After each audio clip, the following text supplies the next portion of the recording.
नमस्कार दोस्तों, आपका फिर से रंजन क्लासिकल एंटरटेनमेंट में आपका स्वागत है। आज ही 12 मई को एक गाना रिलीज हुआ है हमारे ट्रेंडिंग स्टार जी का, और बहुत ही बढ़िया सॉन्ग है और बेवफा सॉन्ग है। अखिलेश वफा जी लिखा है और इसमें जो है यामिनी सिंह एक्ट्रेस है, ट्रेंडिंग स्टार गाए हैं, और फीमेल सिंगर जो है प्रियंका सिंह जी है।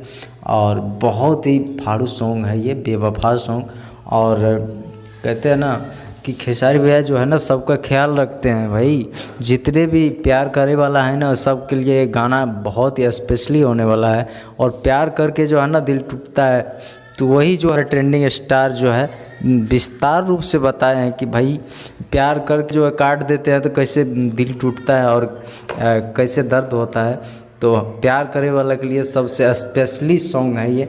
और बेवफा सॉन्ग बहुत ही अच्छा लगा, और बहुत ही अच्छा लगा ये सॉन्ग भोजपुरी में, और बहुत ही बढ़िया लगा। आप सबको राय कैसे कमेंट बॉक्स में ज़रूर बताइए। धन्यवाद।